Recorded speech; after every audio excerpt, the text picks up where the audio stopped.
Okay, so in a minute we will start with the real broadcast. This is a test so that my friend Philip can say whether in a few seconds he will also see the image coming up. And there is a definite delay, so we don't have to panic as of yet. I think it is going to work. And it's 6:10 p.m. in London, and we are about to start.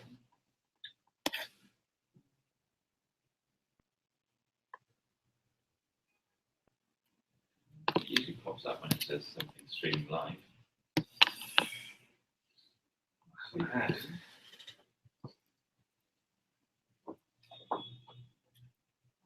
If you are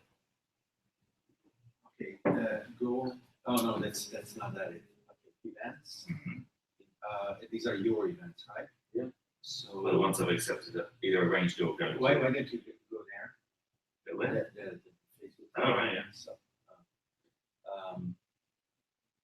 not the page or the group, rather. I can't. I'm not on Facebook. Okay, then try to go to Google Plus. Why are you on Google Plus if you are not on Facebook? It's confusing. So go there, yeah, and then there you go. Hit that. Why doesn't it show up on the event page? No, because that was the physical. You cannot do a physical event and an online event in the same thing, apparently. Okay. I'll tell you when you appear in shot.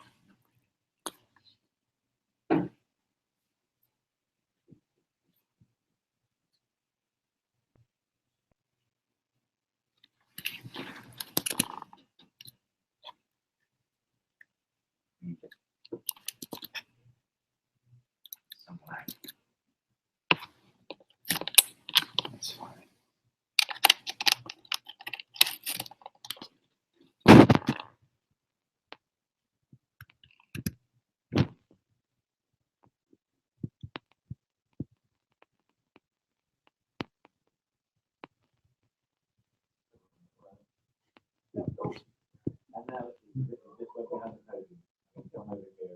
Okay, So there you go. we're looking at about a minute now. That's fine. I mean, I think it's just fine. Okay, so let's start then, please.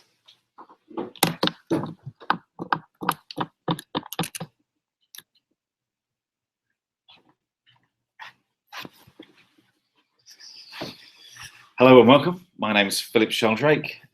I'm a chartered engineer, a geek by birth. I've built and sold a technology marketing PR firm. Had a couple of .com sort of thing startups. I've been a IPv6 evangelist here in the UK. I'm a director of Tech UK, where we're hosted today. So I'm delighted to also now be an ambassador for the Network Society here in the UK. This is the first meetup of the Network Society, and I'd like to introduce you to David Orban, who's going to, I guess, present the manifesto, the outlook for what the Network Society is going to work with and ultimately, I'm sure, achieve. David is the chief executive of .sub. He's also on the Singularity University faculty, a fellow of the Teal Foundation. At that point, I've stopped reading his LinkedIn profile because it goes on for some time. David, thank you. Okay. Thank you very much, Philip. And I will jump right in. Today we will have about 15-20 minutes presentation from me. Then we can have a few questions. Then we will have a presentation from Philip that is about a project that is very much aligned with what we want to achieve and some of the goals of the Network Society project. And then I hope we will have additional questions and we can discuss together. In order to go to share the presentation with our fellow viewers, I will achieve this beautiful infinity effect for a moment and then go there. So please follow the Network Society project on Twitter, Facebook, Google+, and etc. And feel free to keep in touch. netsoc.org, netsoc.org is our website, where you find a lot of information about our vision, white papers of various kinds. My name is David Orban, and I'm the CEO of .sub, as well as an advisor and on the faculty of Singularity University. At Singularity University, we study what are the effects of exponential technologies, of how things that go from 1 to 2 to 4 to 8 to a billion very rapidly in just merely 30 steps, which we have seen around us, embodied by the evolution of computers, have radically changed the landscape around human society. When Egyptian slaves by night dream of empowerment and emancipation, they know they cannot enact that change they are dreaming of because the technology basis is lacking. And what our society achieved in the past several thousand years is thanks to technology. Actually, Paul Crutzen, the Nobel Prize winning chemist, called this the Anthropocene, the geological era characterized by the human presence on the planet. And Daniel Dennett very, very graphically represented, though a philosopher, this in this chart, where you can see 10,000 years ago, the terrestrial vertebrate biomass divided in two groups, 99% being what we would call wildlife, and 1% humans, as well as our pets, cattle, domesticated animals. And merely 10,000 years later, an eye blink in geological times, or even biological times, the proportion is exactly the opposite. Elephants, lions, everything you can think of being shown on National Geographic belongs to the 2% wedge. So this is evidently an unsustainable process. We cannot go further and eliminate nature completely. However, it is also the case that the solution is not going back to some hypothetical, ideal, utopistic situation where we renounce technology. At least it is not for me. I am personally unable to point out in any given group who are the 99 people out of 100 that would die if we were to stop using technology to feed ourselves and to heat our homes or do everything that our technological basis provides. Actually, what I say is that the only difference between the dinosaurs and us is that they didn't have telescopes. And the question is, are we going to use the telescopes both concretely to catch the asteroid that is coming at us sooner or later? And the NASA budget cuts say basically, no, we don't care. And a private individual, the co-founder of Microsoft, Paul Allen, had to step up and make the millions of dollars of funds available to turn on the radio telescopes looking at near-Earth asteroids and trying to catalog them.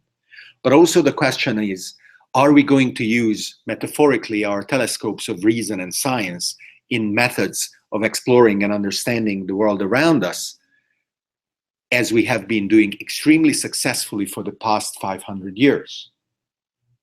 So successfully that the outcome of the socio-economic organization that is centralized and hierarchical, embodied by corporations on one hand and on nation states on the other, occupied every possible geographical niche.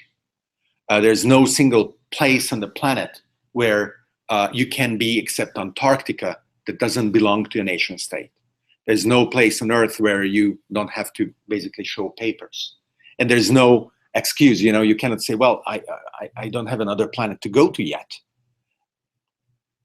But we are seeing around us the very rapid emergence of a new way of organizing both economic activity and social communities that are based on decentralization and distribution of power around networks rather than hierarchies. So the fundamental thesis of the network society is the following. The sustainable change only happens when the technological basis becomes available. And the global distributed and decentralized technologies that are emerging are superior in terms of economic organization and social benefit with respect of the previous hierarchical and centralized one. And as a consequence, these technologies are going to disrupt the nation state to arrive to a new form of organization in a given amount of time that I call the network society. So I want to illustrate to you very concretely what are the underlying technologies that I'm talking about.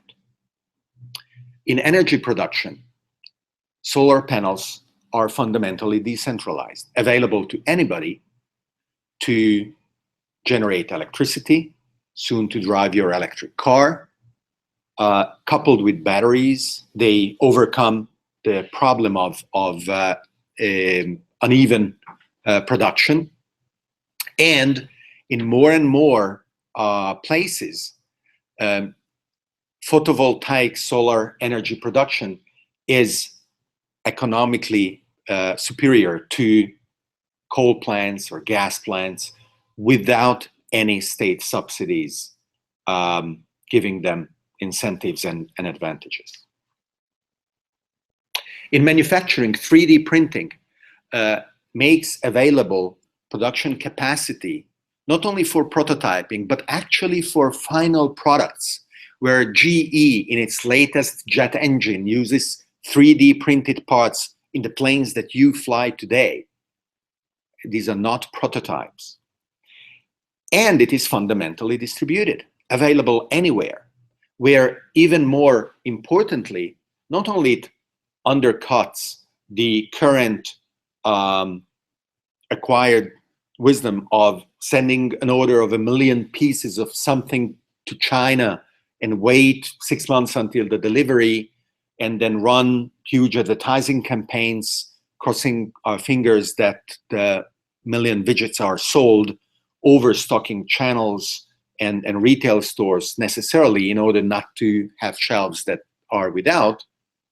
But even more radically, it violates the assumption that capital must be deployed in proportion to the value and the complexity of the product generated. A 3D printer makes no difference printing something that is simple and quotation marks stupid, or another object that is very complex, very exciting, beautiful, valuable. It takes the same time, it takes the same effort, it takes the same investment of capital. Food production is today under a paradigm of industrial production with huge homogenized, hybridized plants, but alternatives are emerging: hydroponics, vertical gardens, urban gardens, even 3D printing of meat. Last year, actually, in August, in London, the first 3D printed hamburger was eaten. Representatives from Singularity University were there. There was a panel of scientists, gourmands, and the patty was ceremoniously sliced up and eaten. It was found not very good because it was only muscle cells, no fat, and the burned fat is what gives meat flavor. It cost $300,000 and 6 months of work. After a biopsy, took a few animal cells, and it was grown, and whatever was done to it in order to become what it was at the end. However, this is also a process of exponential increase in power and of exponential decrease in cost and time. So there's nothing that stops us from imagining and understanding that next year's hamburger will be $30,000, and a year later it will be $3,000, and very soon it will be a process that will consume 90% less energy, 90% less water, 95% less soil, and we will stop growing food crops to feed cattle. And we will stop, at least in the Western world, pretending that Indians and Chinese should not dare to start eating meat because the planet cannot support them. We should, and we will, and we keep doing it, but as soon as they will try, it will be horrible. Well, I think they have all the right to decide by themselves what they should be or shouldn't be doing, but this process will enable them to do it without wrecking the planet like we did. And imagine, in New York already in apartments, you don't have washing machines. There is a basement dedicated to washing machines in the skyscrapers.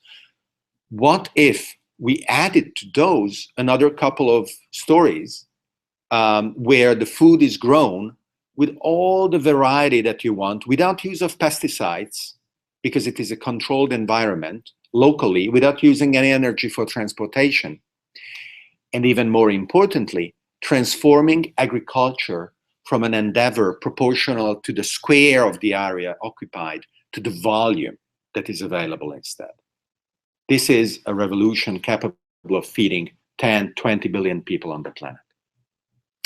In health, using smartphones, now we are capable of monitoring constantly our parameters of our state of well-being, rather than the previous paradigm of the illness industry that, especially in the US, is perversely incentivized to chronicize your illness, and that is just unable to leverage what are virtuous behaviors in order to prevent the state of illness from occurring in the first place.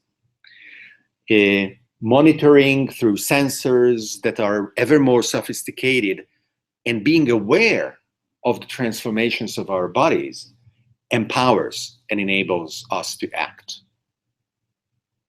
The MOOC revolution, massive online open courseware, made it explicit that pre-ordained education that tells you go to university, come out 4 years later, and you will have a job, is not only a broken social contract, but it is a system to basically put people on a rail, on a track to nowhere, where universities are hopelessly behind in a curve of what are the skills and what is the knowledge needed in order to gain the skills that provide value to a person as an individual, but also to society at large, that can be sustainably compensated. And cutting at the knees of the ivory tower approach, the massive online open courseware offerings enable a person to design through his or her own passions what must be learned. Finance is a technology too. And whether we are talking about Roman coins or medieval banknotes or derivatives starting to explode in the 80s or the 90s, understanding that this technology changes too enables to recognize that the latest of these changes, the blockchain, represented by its first embodiment, Bitcoin, And the decentralization that it brings is a more efficient and effective means of implementing financial relationships amongst people and groups of people than previously possible in a centralized fashion. And as such, those regulators that are trying to stop the revolution of decentralized cryptocurrencies from happening are fighting against the winds of history. Trust networks like Uber and Airbnb allow me to just hand over the keys to my apartment and my car in other networks to other things that I used to want to own and protect to any of you, as long as you belong to the same network as well. And it self-regulates our reputations much more effectively than not what used to be the way to enforce social behavior, the intervention of police forces after the fact. And finally, policymaking, the very design, discussion, implementation, and very importantly, modification and updating of the norms that regulate our societies itself. The very issue of how representative democracy can or cannot keep up with the speed of these changes. So if you look at each of these, from energy, manufacturing, health, food, finance, security, governance, any of those technologies could and will be labeled a fad by some article wanting to play the other side of a Gartner hype cycle game and exalt or push down something that they believe is time that got a lesson. But if you look at them together, you realize that it is actually a wave that is unstoppable. And what we want to do with the Network Society project is to enable individuals, corporations, cities, governments, organizations in general to both understand, analyze, and act on the learning and the knowledge that they acquire through this new lens of understanding historical change, with the fact that each of the components and the pillars of the Network Society vision are extremely practical and experiential. Whether it is a municipal regulation helping electric cars, recharging stations being installed, and maybe incentivize those that have solar panels coming with them, or whether it is a regulatory framework that is being drafted that does not criminalize cryptocurrency use or startups, it can change the future of communities to be more future-oriented and more welcoming of these. In order to understand how the new organizations that come up, whether enterprises or societies, can empower their members, can further emancipation of both individuals and groups of individuals, and help the continuing learning process, which is necessary today when white-collar jobs are at an accelerating pace being automated in a manner that none of us totally understands how is going to be played out in the long term, but which also looks to be unstoppable.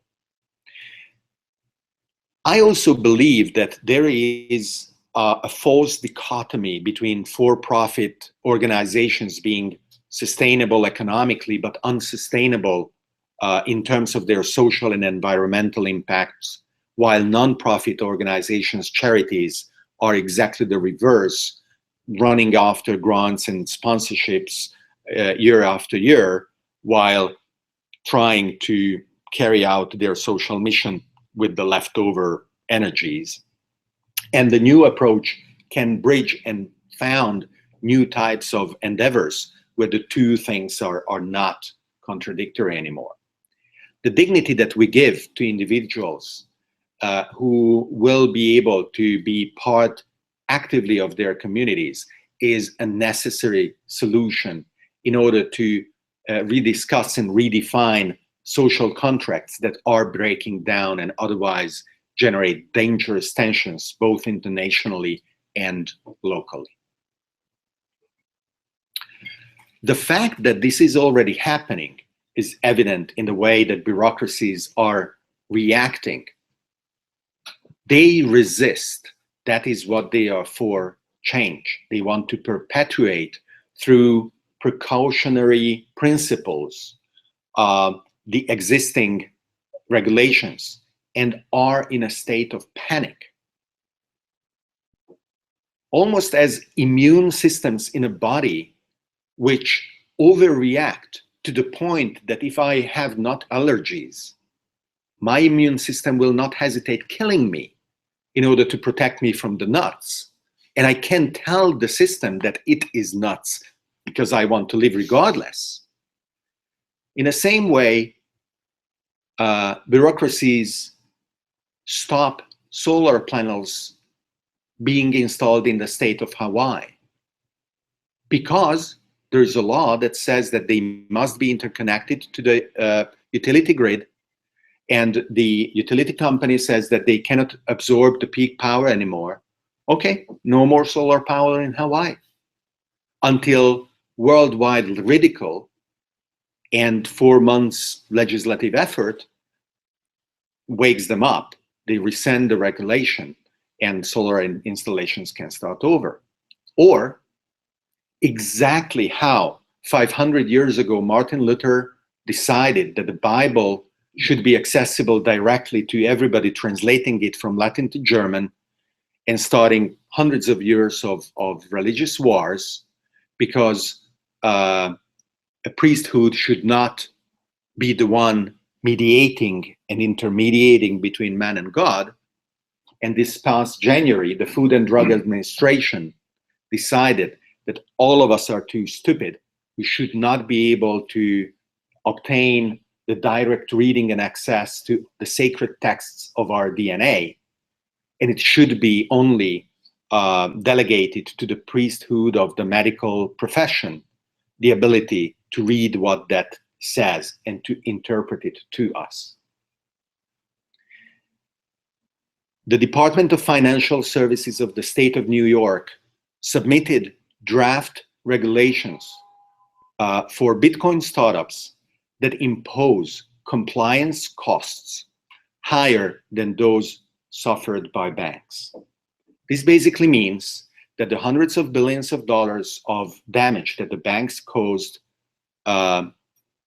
during and after the 2008 financial crisis, according to this regulator, are lighter and less dangerous than Bitcoin, which should be more strictly regulated. However, if you agree with me that these changes are unstoppable regardless, then it is our goal to persuade these entities that it is okay, it's fine. Whether you live or die, you cannot change it. And so only together we can bridge from today to tomorrow in a manner that is not excessively disruptive to business opportunities, to the social order, to things, like the current maximalist copyright regime that basically undermines the rule of law by making everybody into a criminal, and then being obviously unable and unwilling to enforce the very regulation that has been enacted. So the opportunity is to not repeat those mistakes by over-regulating these new technologies, but to act with a pro-actionary principle that highlights and embodies the positive consequences of something that is not a zero-sum game. our past 10,000 years of history showed us that technological civilization creates longer lifespans, better lives, children that survive rather than dying after a few years, women that can afford to give birth to a couple rather than 8 or 10 in order to propagate the species.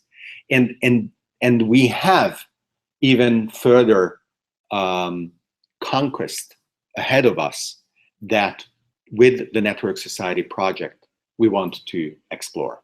Thank you.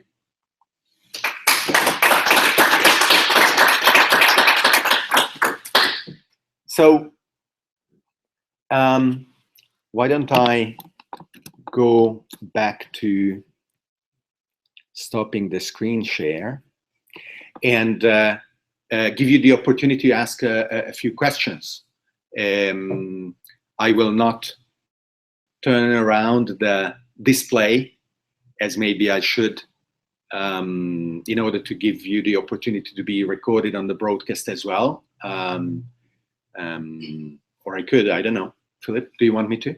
No, that sounds fine. Perfect. I just want to start with a question. Please. How much of this will just happen? In other words, do we need a catalyst like the Network Society? I think nothing just happens.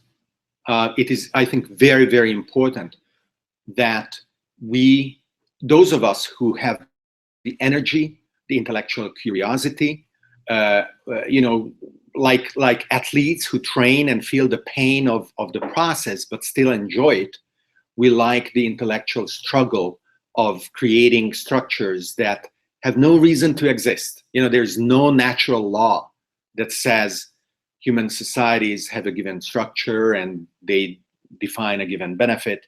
So I think it is very important that we spread this understanding and we activate as many people as possible in, you know, they can stay on their couches if they want to, but at least to go to those websites and you know, if as little as clicking a like button is already expressing engagement at a minimum level. And of course, from there onwards, there are further levels of being active around this. One of the most important levels, of course, is that of the regulatory, who should not act in haste. There are huge interests in play: energy, food, health. These are each trillion-dollar industries that are going to be disrupted by these changes. So the temptation of protecting the incumbents is going to be huge. I don't know, is it going to be irresistible? Maybe it's going to be irresistible. And those who believe that the new systems are better, either because they are more effective and efficient and generate better value, you know, even ROI, or they are more ecologically sound and sustainable, have to be extremely alert so that when there are regulations that are backwards looking, we raise the flag and either stop them from being enacted or change them as soon as we can after being enacted. So you have a vision for the future and it's the right one? Obviously.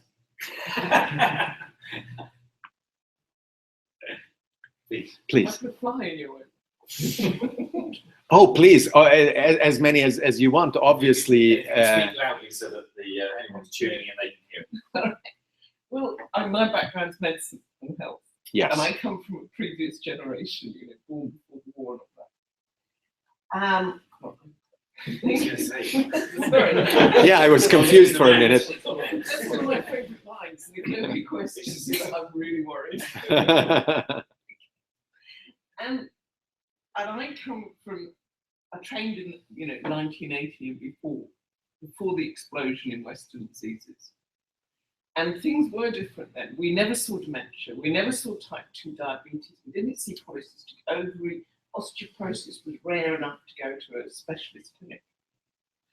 And what has happened since 1980 is you've got the commercialization, over-specialization, and you've got everybody concentrating on little bits. And of course, the body is just an amazing whole system.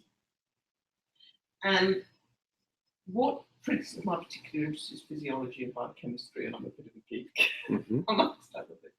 Medical students nowadays don't learn the essential building blocks. And what's happening with health is that people are learning to develop computers without actually knowing how a chip works, to use some kind of analogy. And, you know, I'm doing my best to write little articles and things. But the point is that the essential knowledge which you need in order to prevent Western diseases, these diabetes, metabolic syndromes, is on the verge of becoming forgotten knowledge, because it's in nobody's interest to have a healthy nation and to teach this stuff. Yeah, so I'm not a healthcare but maybe professional. in other areas as well. Well, definitely. For example, the incidence of type 2 diabetes and obesity is among the highest in Mexico. And there are other low and middle income countries that are exposing the same issues that don't necessarily come from GDP per head, but they evidently come from other sources. I totally agree with you that the beautiful relationship that one could ideally utopistically have with a general practitioner who understands a more 360-degree view of a patient is desirable. And I am an unashamed technocrat, meaning that maybe we can conquer that through better automation of other things that don't work today. They waste human intellectual capital that could be better dedicated to patient care, rather than to things that computers are better at doing. A lot of hospitals are overburdened by procedures and bureaucratic steps that really make it a soulless mechanism powered by slow and unreliable humans. So if we can make the procedures better and reliable and have the humans dedicate their energy to emotional, psychological, all-around support, that could be one way of going about it. I think it goes deeper than that, actually. Because I think the knowledge that's needed, for example, there is a way, for example, at looking at the problems of diabetes, obesity, as a state of mild chronic mastocytosis. But that is never going to come to the fore, because the problem is that people are studying bodies now that are all diseased. And it's this business of the forgotten knowledge of how things were before we had these diseases. And I don't know whether it's universal problem. You know, I'm digging away. Because I'm natural physiologist, but you know, it's other fields where this is happening. So I don't want to pretend that my vision of the future is an answer that can be the magic bullet for any question, right? So maybe it is not the right lens through which to approach and solve the issue that you are raising. Or it could be that in a world where opportunities are more numerous because they are supported by a more solid and sustainable economical organization, there will be people who say, well, I don't care to be part of the mainstream scientific publishing rat race. I will actually dedicate the next 10 years of my professional career to study this neglected knowledge that is almost forgotten, rediscover it, hopefully, and then show through practice that it generates reliable, reproducible results. And it will be possible because of the variety of approaches that a non-homogenized hierarchical system imposes on everybody. That is a possibility. It is. I mean, yes. I mean, in a sense, that's right. Because at the moment, the curriculum is universal, and I'm sure it's not just telephone. Yeah. About here, there is this universal medical curriculum. Yeah. That ensures everybody is brought up to the right level. Yeah. Well, thank you for that. Let's have a last question or two before we go and hear from Philip. Unless nobody has another question, and then we go to Philip right away. Could I just make just a little observation, just to go back very briefly? It sort of occurs to me this might be a sort of a more general issue. So you've got this. That's what I mean. Yeah. It is general. Well, I suspect it is. Yes, I think that if you think of it as an analogy, when you have too much monocultural farming of an area, so you lose a lot of the diversity. It can damage the soil. It can, so where you've got centralized institutions that are saying things have to be done in a certain way, over time that can create a problem where you lose something, like, as you say here, this early basic building blocks knowledge. So I think any process of decentralization would hopefully remove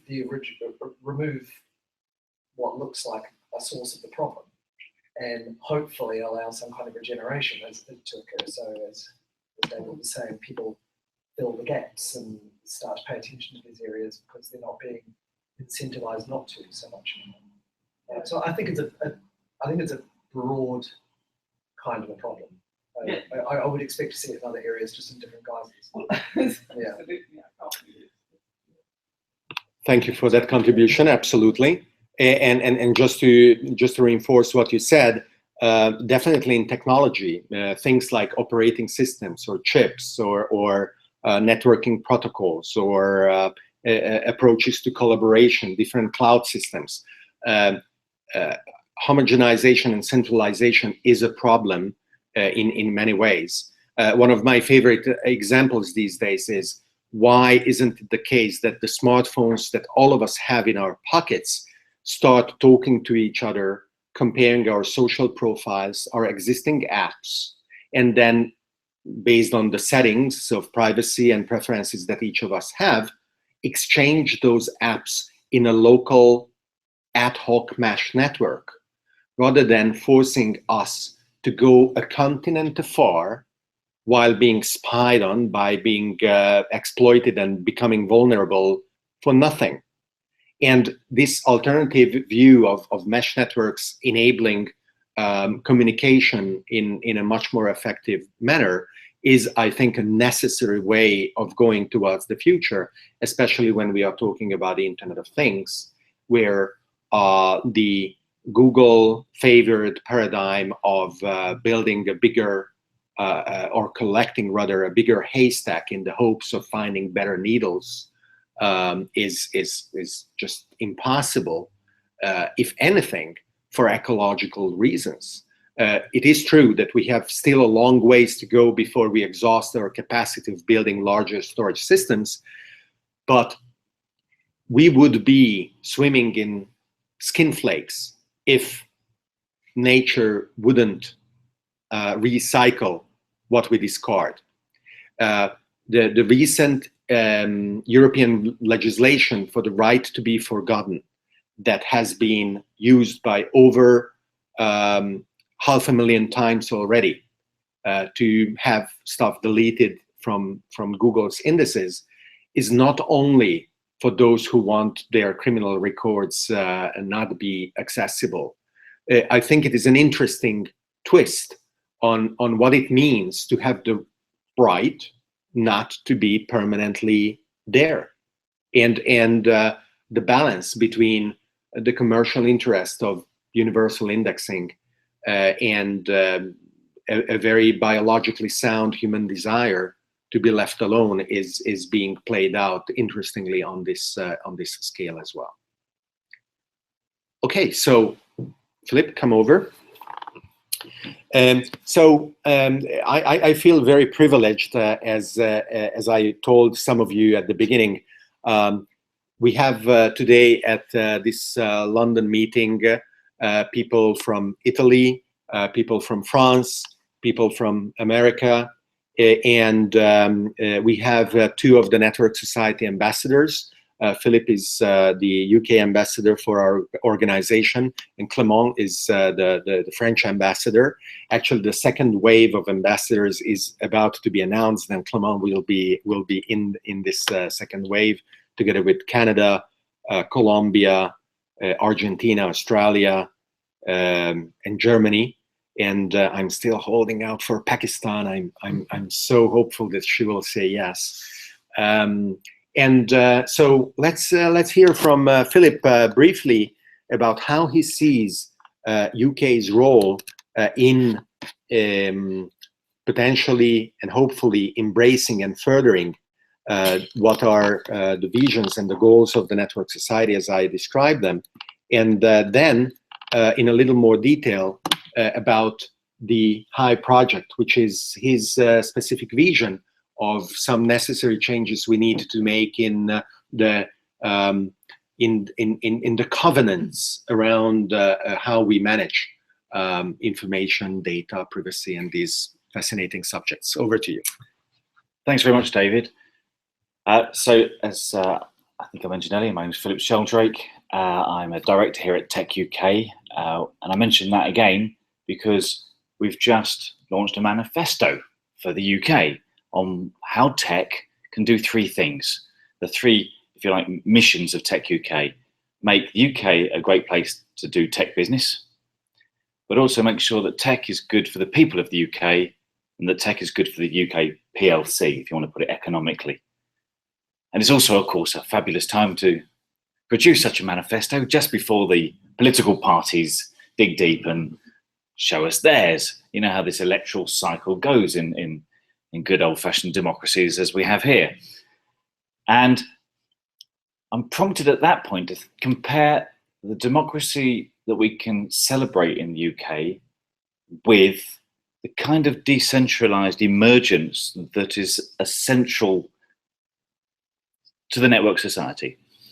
I was just reminding myself before I came up here of a quote from Aristotle, who said, you know, nature is marvelous in many different ways. In fact, if one way is better than another, that you can be assured is nature's way. And I guess then I'm thinking, on the basis that I don't think any of us individually can come up with this new vision for the future of how our species can live in harmony with all the others on this one planet, but that maybe it will emerge because, well, that's how nature works, right? So it's it's about as close as I get to religion. It's almost like a leap of faith that empowering a bit of self-organization and emergence might help. Now, how close is the UK to recognizing that actually all 60 million of us can all pull in the same direction? Well, you might remember when Cameron came to our number 10 Downing Street, he championed this idea of a big society for a few weeks until no one else got it, and then we forgot about it and he stopped mentioning it. I think he was kind of roughly moving in roughly the half kind of direction.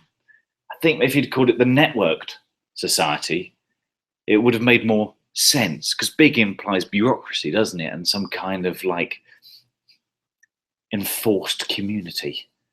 Whereas I think actually if we equip each other with the tools that we need to understand our role in community, we might benefit more, we might derive more value and therefore be catalyzed to contribute more value collectively. Let me jump into the HIGH project, because then that might help convey the similarities between what I'm spending a lot of time on and the network society, which is why we've teamed up, but also so I can find out from you how we might translate the network society and the HIGH project's vision into something that our politicians will understand in the shorter term, because I'm struggling on how to do that succinctly, if only because they are just concerned with 4-year election cycles. Anyway, let's see if we can move this forward. Important, I think, if we're looking at decentralized communities and organizational structures, that I actually start with the principles and values that have informed this project. If only because people only participate in decentralized distributed organization if they agree with your principles and your values, because if they don't, they'll find someone else to do something interesting with instead. That's why I lead with this right up front. You can see there's a shortcut at the bottom saying due respect to the Rochdale principles, which for those of you who may not have come across them before, were the principles that informed the cooperative movement. I've taken the Rochdale principles and tweaked them slightly. So for example, the second principle there on the second line is sociocratic, whereas the Rochdale principles were democratic. And there are sufficient differences between the two that I think may help the High project. So they're the principles. And here are some of our values: self-help, self-responsibility, democracy, as I think most people feel. They feel democracy more than they do sociocracy. So the values that we're expressing to others includes the word democracy. Honesty, openness, social responsibility, and caring for others.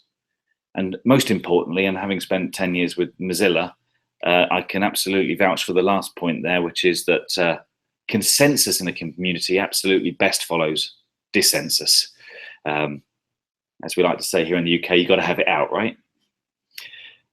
So that's the principles and values underpinning the High project. But then here's a character that you'll see throughout the stack. He's a metaphor, as you'll see. I won't explain that at the moment. But what I've tried to show here is the number of things that we're trying to take into account in the High project. Because I feel like at the beginning of the 21st century, for all the reasons that David just explained, the opportunities lie between the vertical disciplinary expertise. And to me, it's actually the horizontal that counts now. It's the glue between the disciplines that emerged in the 19th and 20th centuries. And so actually the High project pulls in a lot of different expertise from different areas who don't normally get in a room together. All the way from human-computer interfaces top left, you've got the future of public relations, bottom right. Public relations is a shocking word. It's got a shocking reputation, but actually the academics know how it should work for the good of society. And I've written future public relations there in shorthand. But of course, you've got the organized self and the quantified self at the bottom there. Not that there's any hierarchy of this stack, as you probably, hopefully can tell. Vendor relationship management over there, pioneered by Doc Searls over at the MIT Media Lab, trying to equip the individual citizen and the individual customer with the same tools and capabilities as wielded at them by Big Corp and Big Gov. And as you can see, we've also got an emphasis on decentralization. We've been gifted this amazing network called the internet that is decentralized, intelligence at the edge of the networks. On top of that, we've got this amazing web thing, which is decentralized. And this century, we've done a fabulous job of centralizing the fuck out of it. Unbelievable. But do you know what? You can't blame any of those companies that have benefited from the network effect, because it emerged that way. There is such a thing as the network effect, and the way in which we look at the network today, the way in which we've commercialized it, meant that this outcome was inevitable. Part of the reason I'm looking at the High project is I believe that there is a future web that's not ad funded. Because believe you me, if the future web is ad funded, we really did not make the best of this incredible architecture we've been gifted. With all big visions encompassing lots of stuff, you really do need a nail you can hit in the wall, something that people can touch. It's tangible, they can almost feel it. And for us, it's this idea of the human interface replacing the user interface. And this table compares and contrasts. The UI is a 50-year-old construct that goes back to plant and machinery on the shop floor that had physical dials and levers. Of course, it only had one interface. We don't need that anymore. In the pervasive digital environment, each of us can have our own interfaces. So one is up close to the machine, but the HI is up close to the individual. Because there's one UI, it has to be designed for an average person. Well, I reckon everybody in this room knows that average doesn't exist.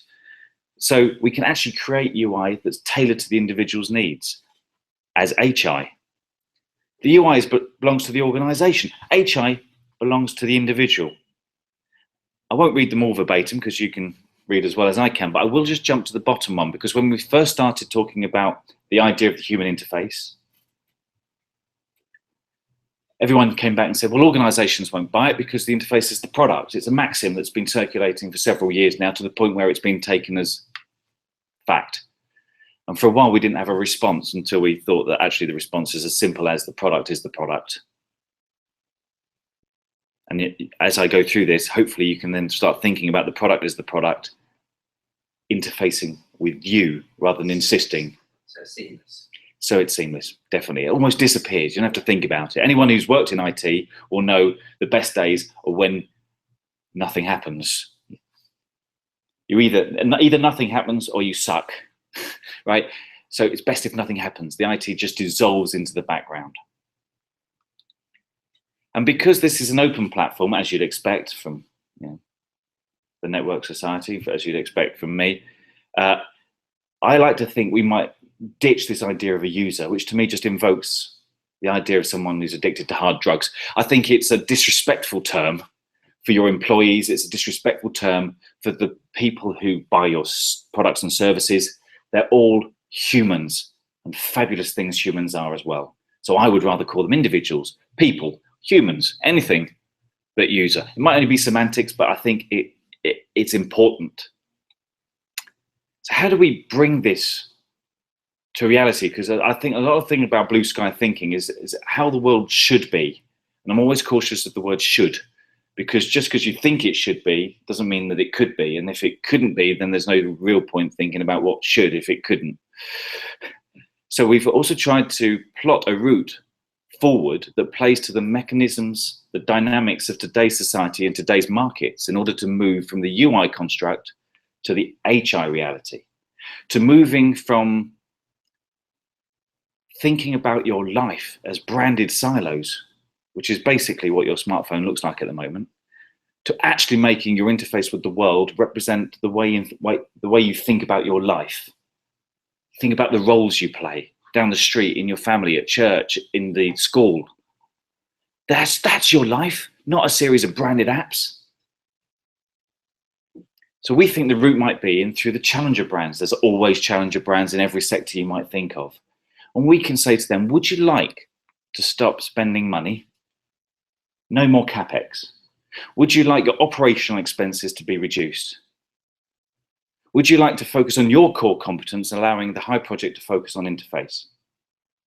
Would you like to grow trust and improve loyalty to all the stakeholders that matter to your organization's success?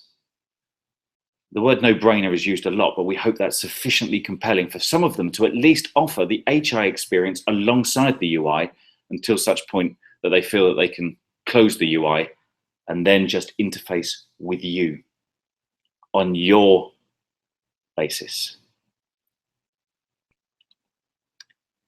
Here are the players then in the High community, because at no point have I mentioned that there's a company here and asked you to get your checkbooks out to fund it, right? This is not a corporate play. This is a decentralized community, for want of a better word. But there are some players. Over on the left here, you can see that there are those people who can develop the human interface.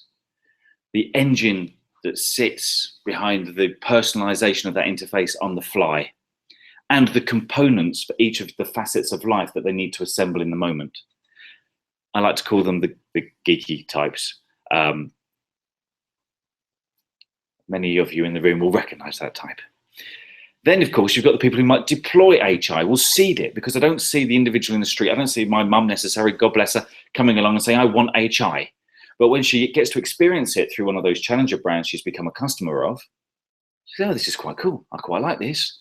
And when she sees another organization in another sector entirely offering a similar thing branded the same sort of way so she can make the connection, she might have a preference for that because she knows it knows her. And then, of course, that's the people on the right, those who enjoy but also deploy, because we're not just consumers. Another word I hate. Consumer just implies you're a passive consumption unit, not much good for anything else. Whereas we know, of course, that we can all produce as well. So there's the three groups of people. But for any sustainable organization, there has to be mutual value creation. In fact, mutual value is almost the definition of a sustainable society and a sustainable organization in this regard. So we've been piecing the High project together for nearly 3 years now, and we had one piece missing, which was how to allow the value to flow through a decentralized community in order to allow those who contribute the value because they believe in the principles, because they're actually altruistic as well. But I don't see any reason why altruist shouldn't mean that in the long term, if we get it right, they shouldn't derive the value they contribute. So as those who develop the HI do so, they award each other high tokens, which is based on the blockchain and probably on the Ethereum platform for those who are familiar with Ethereum. You're asking them to do free work for monopoly money, right? High tokens has got no value at all to pay for the groceries. But the moment that we can say to a challenger brand, our HI is better than your UI, no capex, lower operating costs, increased trust, increased loyalty, would you like some? They say, yes, please. And to deliver that to my mum requires a cryptographic key that the guys who developed the high own. So suddenly they've got to buy it. So suddenly the high tokens are inflated as a currency, if you like. And then in order to deliver the data and information to my mum's human interface, she says, that's all very well and good, but actually my attention is worth something. So I need a high token for your access for this month. And so the value again flows to the right. And ultimately, as we get this value flowing through the system, organizations and individuals can then crowd commission new interfaces for new aspects, new roles, new facets in life that might only affect 100 people in the world with, for example, a rare disease. And they want a specific interface to help them manage those conditions. Well, they can crowd commission that by collecting the high tokens, saying to the community, help us out here, will you? That's why it's decentralized and distributed. And I'll finish on this slide because I think this is the point where I see the connection with the manifesto for the Network Society wrought most strongly. We think about the IT in the 90s, it was organizations saying, here's a product, here's a service, here's a website, latterly, here's an app. Would you like to use it? In fact, actually, you've got no choice. Use it or don't work with us, you can't get the service. In the noughties, along came somebody like Facebook and other services who intermediated those relationships. An intermediation, by the way, that wasn't envisaged in the architecture of the internet or the web, but they came in and offered some great value and great convenience. And 1 however billion people have jumped on board. From the tens, however, I think that we can continue this transition from left to right, such that the relationships are once again disintermediated.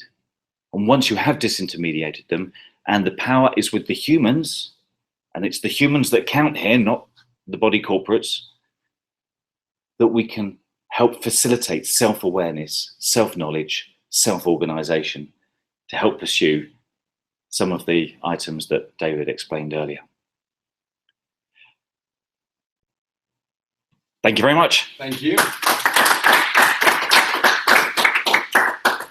How would you like to play it from here, David? Should we just go to a round table and we'll just have a conversation about the wheres and wherefores? Yes, I will turn around and thank you very much. Let's see. In the meantime, anybody and everybody, if you have a question for Philip, why don't you shoot? What he explained. My question to you, Philip, is how do we go from here to there? Do you see a killer app for the Hive project? Actually, it's apt that you just moved to that slide there because that reminds me that there are people who are championing the vision that we've assembled here. And by the way, it's not my vision. As far as I'm concerned, it's a synthesis of many other people's really good work, right? So let's get that clear. Everyone's a founder of the Hive project who wants to get involved with it because that's the only way it's going to actually happen. At the moment, we don't have a GitHub page. Because if we did, it would just be a blank GitHub page. We haven't written a line of code. We've assembled what we now think is a compelling vision. It's gaining some traction amongst the Singularity University chaps, amongst the MIT chaps, amongst the Web Science Trust. Nobody seems to say it sucks, which is always a good start. But we need to break the back of this blank page that we're looking at here. When you're thinking about a decentralized distributed community, I immediately think of lots of humans coming together and self-organizing, coalescing to add value as distributing and then coalescing in different formats. But it doesn't mean that actually a more traditional organization can't be a member of that decentralized community. That's possibly the only way that we're going to raise the money in the short term in order to get it going. And it's with this that I can actually say there is a precedent. In fact, there's two precedents. There's Ethereum, which I mentioned earlier, who are, forgive the verbizing here, but platformizing the blockchain. And with MaidSafe in Scotland, and for those who don't know MaidSafe, they're trying to replace the TCP element with IUDP in order to bring the cloud down and make it a fog, distributed computing amongst ourselves, so that we can break away from this hegemony that has owned the web so far. And both of those have done a crowd sale. So they've both, in Ether's Ethereum, they produced a token called Ether. And they said, this is what we're trying to do. If you believe in what we're trying to do, would you like to buy some Ether? By the way, it's got no value until you tell everybody it has value. And the crowd sale took place over the summer, and they raised $18 million, if you want to think of it in fiat currency. But of course, all the purchases of Ether were made with Bitcoin. And MaidSafe, I think the value for their crowd sale earlier this year was about $5 million. So at the moment, we're trying to build momentum. We're trying to build what I now know from a conversation with David yesterday is called super credibility, which is where so many smart people get behind this that other smart people say, I'm going to crowd sale this, I'm going to fund it through this crowd sale, which of course is a disintermediated Kickstarter. It could be more accurately. Why would we want to go through an intermediator? And once we've done that, we can then get 12, 20 super smart engineers in a room and start putting some stuff on the GitHub. So that's where we are at the moment. Yeah. So it's taken a long time to get here. At the same time, we're on day one. Thank you. Who amongst you own Bitcoin, fractions of Bitcoin, or other cryptocurrencies? A few. Who either has a 3D printer or placed an order on Shapeways for a cloud-based 3D printing of anything? What about solar panels? Who has solar panels in your pocket calculator? And I think that should a little bit count. You know, there are people who bought a solar panel big enough to charge their mobile phone that is off the grid. Now their mobile phone is off the grid. But hasn't it happened to you that you had that tension of dependence because your battery is running down and you don't have your charger cable with you, and you feel that your exocortex is about to be shut down and you will become so much dumber than before because your phone is not charged up. Now, and the reason why I'm asking these questions is because the components of the practices and the opportunities to experience and then mesh together these experiences are available to all of us. So I would like you are out of the 60 million people in the UK who didn't know about this event. You are those who decided to come, and that shows how forward-looking you are, how curious you are, and I would like our dialogue to continue beyond this personal meeting, which is beautiful and fantastic, but it is also a rare privilege to be together. And so this dialogue that continues around your experiences, around the practices, around the kind of immune reactions that are highlighted that you can see maybe in your local communities or municipalities or your corporations, enterprises, and participate online, but also start sending out feelers. You know, who around in your community could be a like-minded person.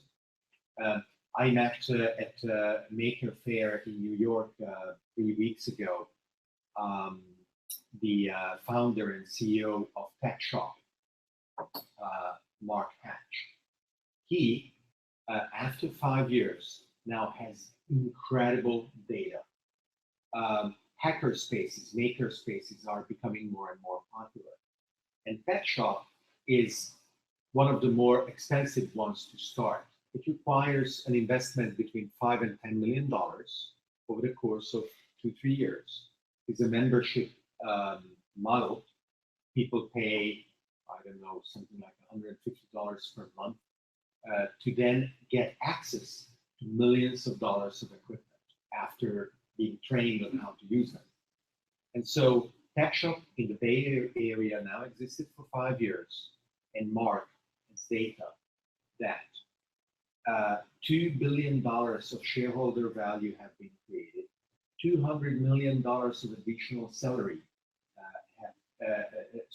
$200 million of products have been sold, $20 million of salaries have been paid, and $80 million between local and federal taxes have been collected, thanks to the existence of that unit that catalyzes and excites knowledge sharing, knowledge acquisition around technologies that are extremely attuned and in line with this vision of decentralized and democratized access to creation and sharing. So I find it incredibly empowering. When I get the opportunity to speak to politicians along the one dimension they allow themselves, from left to right, I find that talking about this stuff appeals to them, no matter where on the spectrum they lie, because on the left of the spectrum, they tend to champion autonomy and self-empowerment, making your way in the world. On the right-hand side, forget the person, it's all about the corporate, it's all about capitalism, I'm simplifying. It's all about asset utilization. Well, actually, the best way to get utilization is through self-organization. It's through new network hierarchies of organization rather than the old functional structure. So it's when you approach them individually, I don't see that we'll have much resistance. It's just that when you take the lobby into account, that it suddenly goes against you. Francis Fukuyama is currently bemoaning the state of democracy in the US, for example, which is supposed to be a standard of democratic principles. He now calls it a vetocracy, because the only thing that gets done is stuff gets vetoed, right? And nothing happens. So I'm wondering if anybody's got a perspective on the lobby. Because it's all that stands, isn't it, between us and what we're talking about here. You're simplifying. Okay, I'll speak for America. I don't think anybody else can. You're simplifying the term democracy, because America is not a democracy. It's a representative democracy, which means a whole big difference. And there are checks and balances, and things get done. What needs to get done gets done. The country isn't in a quagmire. It continues on. And I'm thankful in the United States that things don't just happen, and we have those checks and balances. It's funny because here in the UK, I feel as though that the government here is moving more towards an American model. As soon as you get with the Scottish referendum, you have, if it's a Scottish Parliament, an English Parliament, a Welsh Parliament, and Northern Ireland Parliament, these stop being countries, and they become states. And you have a federated system where you're going to have the UK Parliament is sort of the executive branch, or the Congress that we have in the States. And it's just really weird because you're going to start getting this sort of checks and balance system, and that sort of stasis that you talk about, the stagnation, is going to come here. And I'm still trying to figure out, are the member entities in the United Kingdom those countries or not?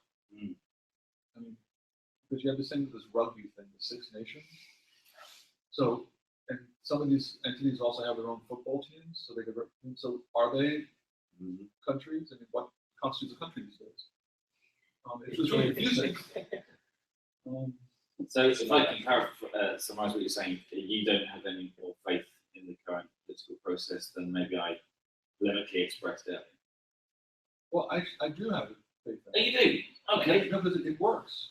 I mean, the thing is, it works to the extent that I'm not looking for an ideal. It works to the extent that we're fucking up the planet. Well, we're surviving. We're currently surviving. Okay. But we're not dying. We're surviving. And that's a lot to ask. I mean, it's. Humanity could thrive, right, with the right systems in place. I mean, it sounds as though in some of these things you're looking for an ideal, sort of utopia. Absolutely. Yeah. What's the point? Yes, Otherwise, shoot for the you stars. shoot there and you might get a little bit of I'd say we're surviving now. I mean, I think the jury's still out. A person who's about to have a car crash is surviving right up until the moment they have the car crash. It doesn't mean that the system that hasn't yet crashed is perfectly fine. We don't know. There are some signs that suspect everything could end up well. Signs that other things could end very, very badly. And I would imagine that human agency has a large role to play in determining how it all turns out. But I'm not sure that humans, using that term, have the power.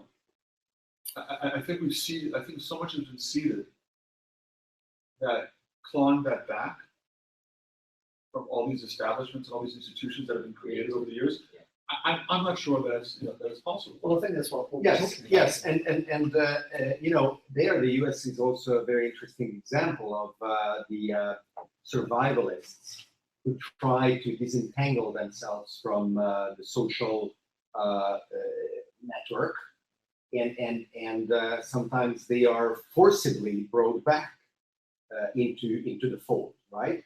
And they are running interesting experiments of self-determination in a world where you cannot take off and find a new continent to despoil. And people. And people to enslave, yes, yes. But when you say that we sound utopistic, I think that we should be proud of what we achieved, but we should also be immodest, also almost humble in aiming to do so much more. You know, things are very complex. So it is extremely hard to say. The Club of Rome, for example, a person I know contributed to the report of the Club of Rome out of the 60s that predicted widespread famine in the 80s. And actually, the report doesn't predict famines. It says unless something happens, there will be. But a lot of the things that they said were unsustainable practices are still going on. So how we prevent soil depletion, how we prevent water shortages, how we prevent two nuclear powers, India and China, starting to go to war because they both need the Himalayan water supplies, is going to be something that we cannot ignore. American exceptionalism, leveraging the fact that it has had a lucky streak of a couple of 100 years, and now it is in balance whether it wants to be involved with the world or retreat to the pre-First World War situation of not being caught up with what the rest of the world does is I think, not tenable anymore. Come on, what do you think is going on in France with big corporations, entrepreneurialism, the incredible experiment of the 37-hour work week? How was that? That was short-lived. It's still going on, actually, technically. I don't know about the corporate and the more professional side, but from the more emerging area, from entrepreneur to makers to we have a lot of space coming online in Paris at the moment, from co-working space, hacker space, failure space, places where people are starting to bring tools, exactly with TechShop. Actually, TechShop will be opening something in January or February in Paris.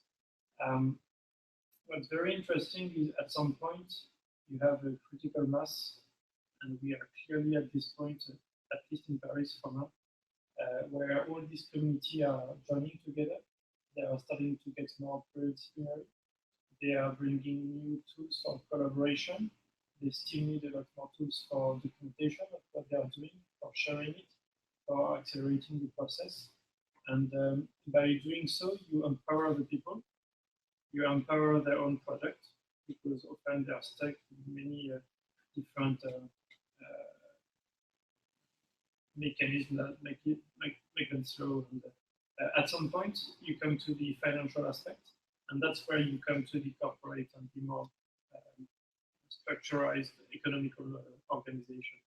And what we see, or at least what we are trying to do at Papayas, that's one of the place where I'm working. We are trying to think about new methodology for gaining momentum, for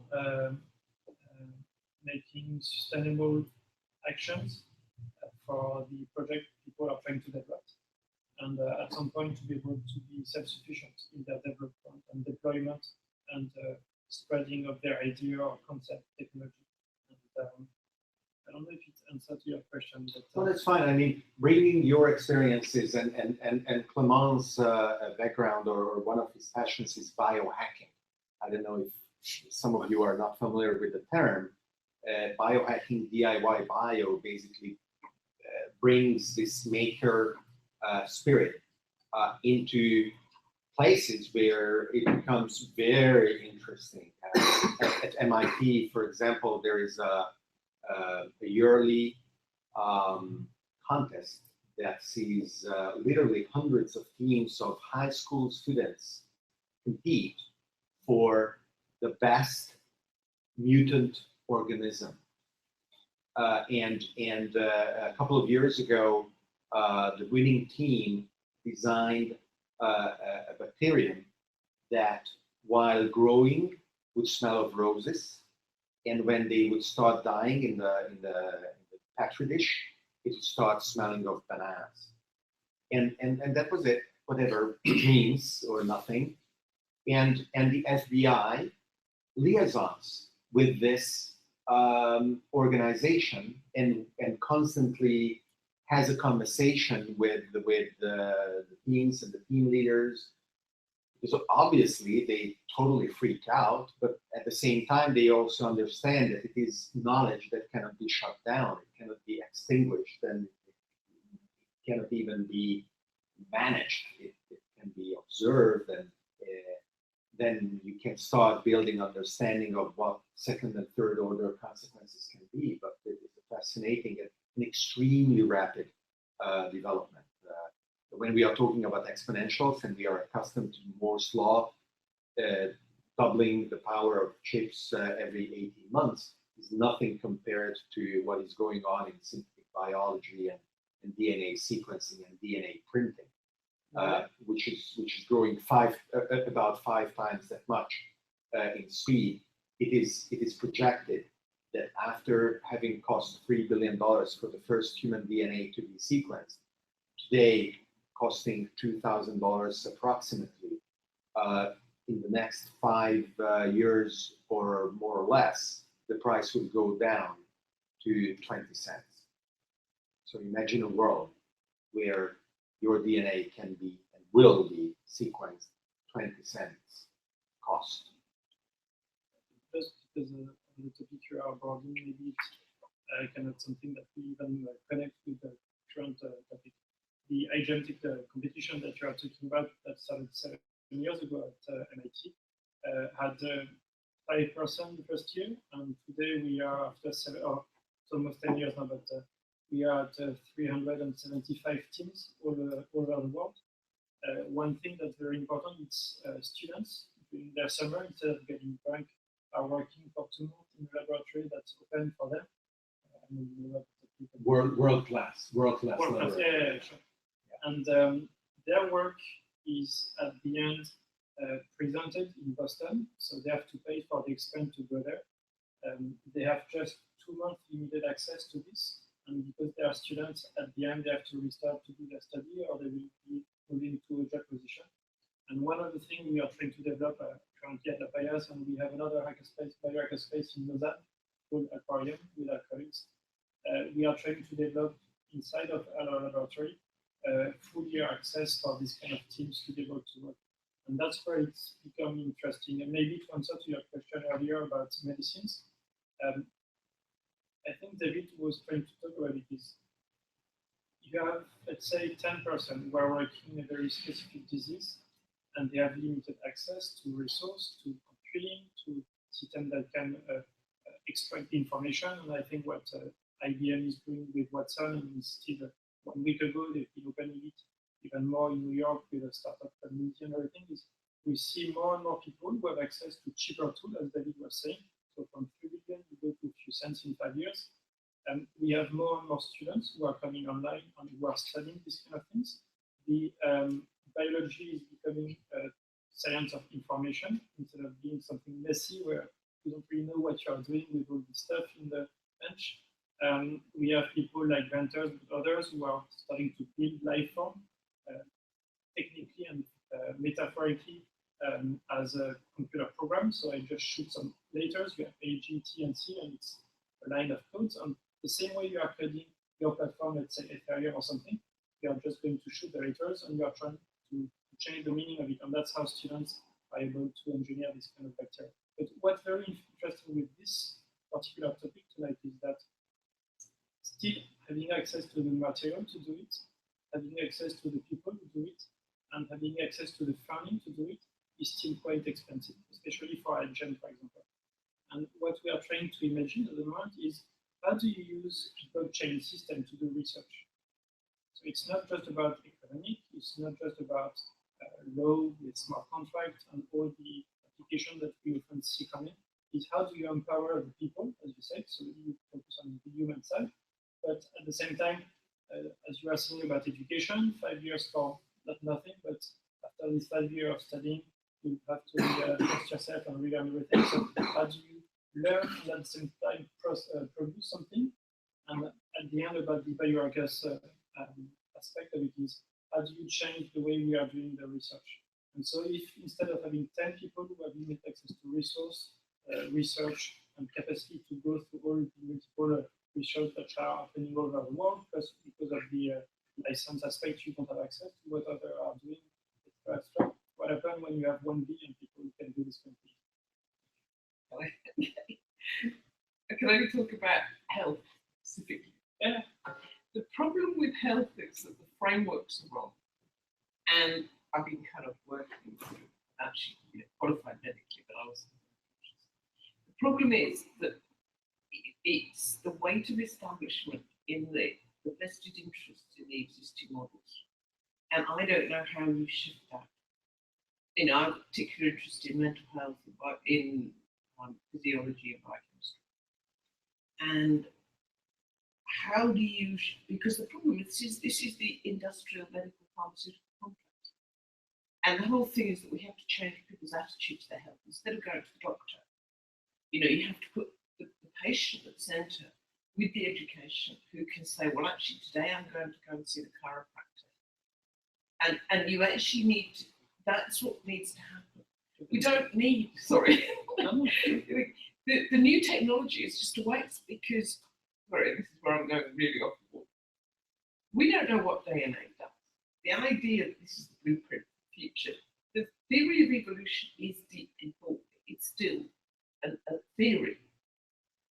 We haven't got new species. I think we have some good understanding now what DNA is. That's what you said. Sorry. Can I just add to that? Can I add to that, please? Yes, So, the microbiome has got thousands of times more functionality, and so a lot of the stuff that we do with different organisms and stuff is just really looking at those completely clean, with no biome. They don't have any microbiome. The organisms that we work with, we ensure we have very clean.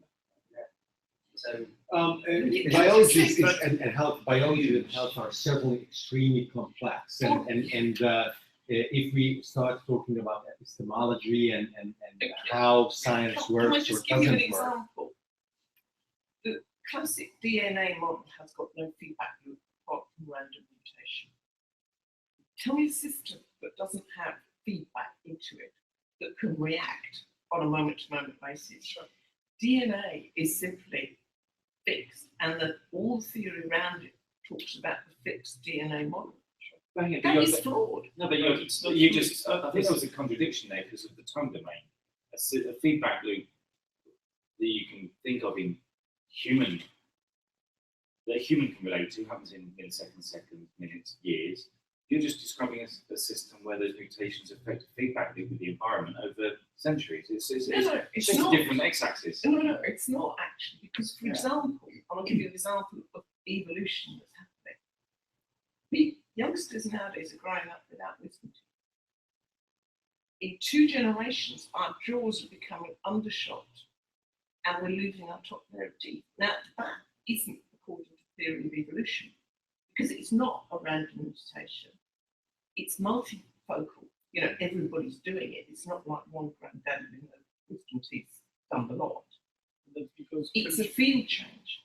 But that's because cultural evolution have an impact. No, this is I would suggest to take this offline. Okay. Very interesting. Very interesting. I can see of the 8 theses, I can see that the one on health might be. Well, fantastic.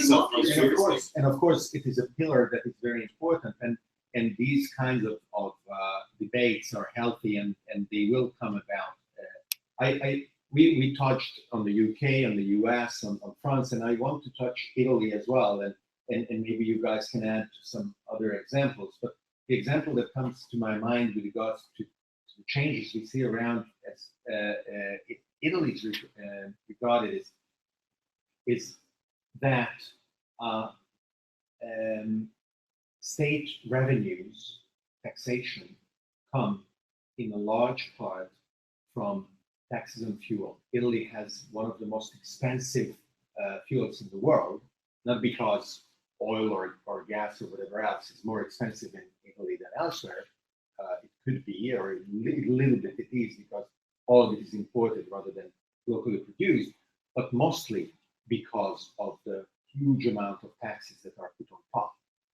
So there is no current debate about what is going to happen when solar panels will be widely available or universally available, and electric cars will be not only charged through solar panels, but they will have the double purpose of being parked by night at the house when the solar panel is not charging, and the car's battery will be able to drive whatever nighttime electricity is needed.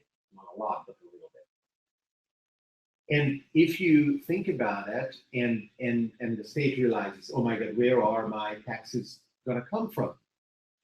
Already, the little bit of understanding of these consequences basically is leading towards the fact that it might become the case that in Italy there will be 2 types of electrons. The type of electron that you burn in your lamps that have cost X, and the second type of electron that you put in your car that is 3 times that expensive than the other. And you know how laughable this is shows you the absurdity of that kind of approach. So if that doesn't happen, what will? And how will the state cope with the shortfall in tax revenues that will come from that, which will be an evidently desirable outcome for everything else. And anything else that comes into your minds in Italy? Sorry. Very recently, a new law in Italy actually requires new buildings larger than a given square footage to be equipped with electric chargers for electric cars by law. So they have to be there. Very good, forward-looking.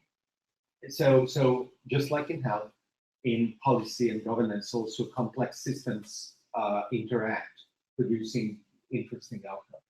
Any other examples that come into your minds regarding information, entrepreneurship? Startups are very popular in Italy these days because people don't have jobs. It's easy to tell a youngster, oh yeah, you are a startup. That's so cool. Totally meaningless and totally unsustainable itself, especially because venture capital investment in Italy is minuscule. But it hides the problem very neatly. You know, you don't have a job, you cannot find a job, but you are so passionate about your idea. Yes, and failure is a luxury that you can afford. So please go and fail. Yep. You're going through the countries, and I wonder if you have an ambassador lined up for China. To just to recap for those who arrived a little bit later, currently the Network Society project, Network Society Research, which is the nonprofit behind it, is organized through these notional ambassadors, and the whole thinking is non-geographical. So there will be not necessarily a one-to-one correspondence between countries and ambassadors. Already, we have two in the US, East Coast and West Coast.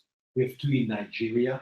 One of them, she lives in Lagos, and the other, she lives in San Francisco. Yes, they are both ambassadors for the Network Society project in Nigeria. And then we have New Zealand, and beautifully, I mean, it's incredible even to think about it. We have an ambassador for the Maori and the Polynesian minorities.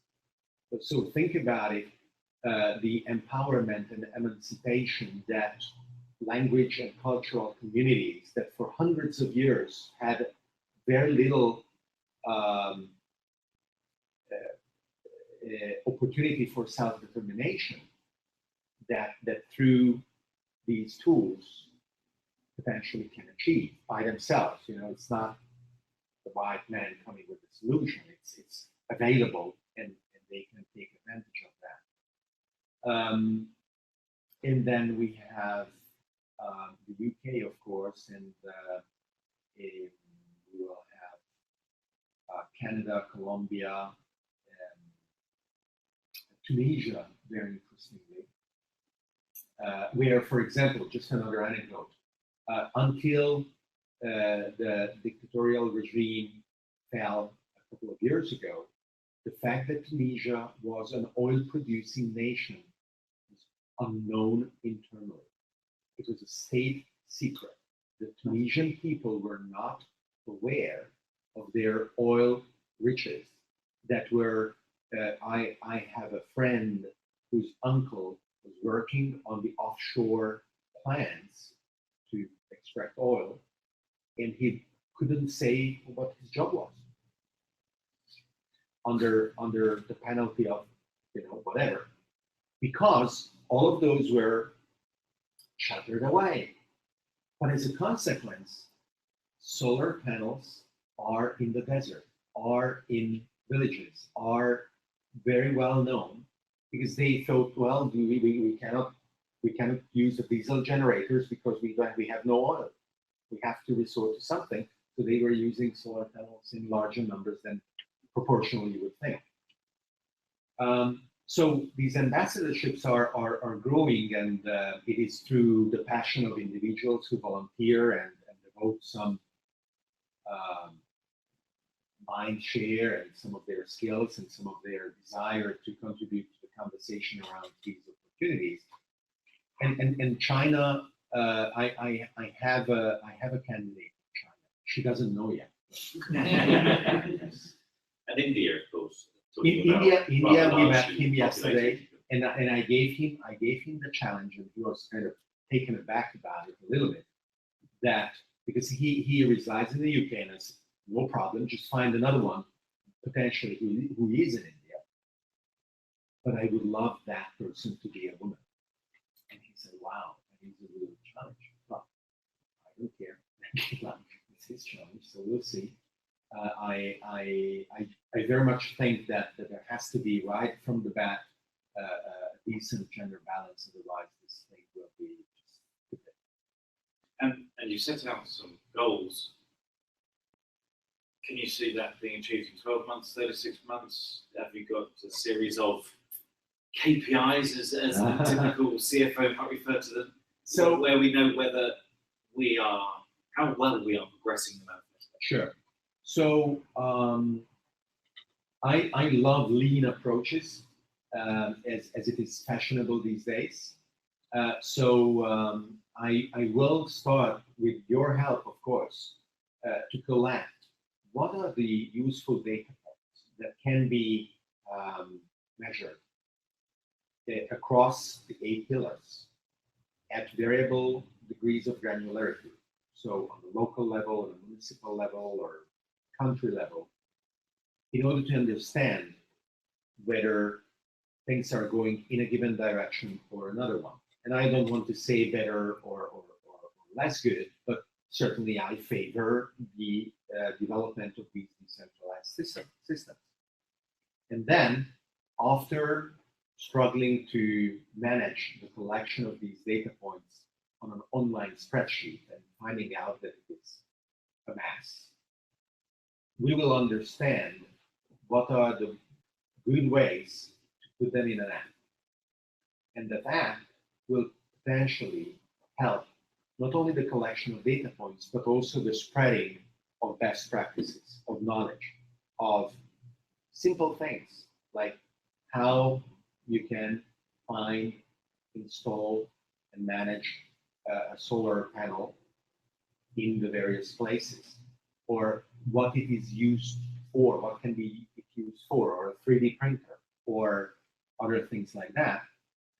And just like Philip said with regards to the HIGH project, whenever the time is right, within the network society research app, the cryptocurrency angle will not only be a part of learning and experimenting, but eventually it will be incorporated into the app itself.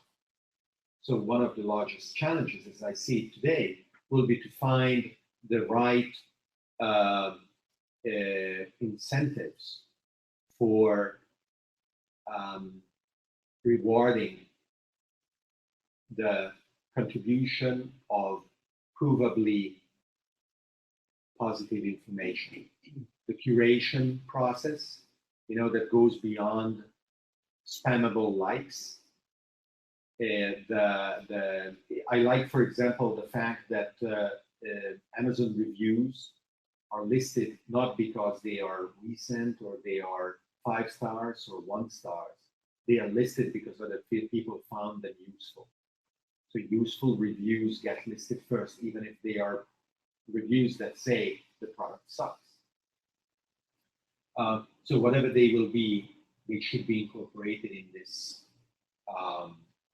appified view.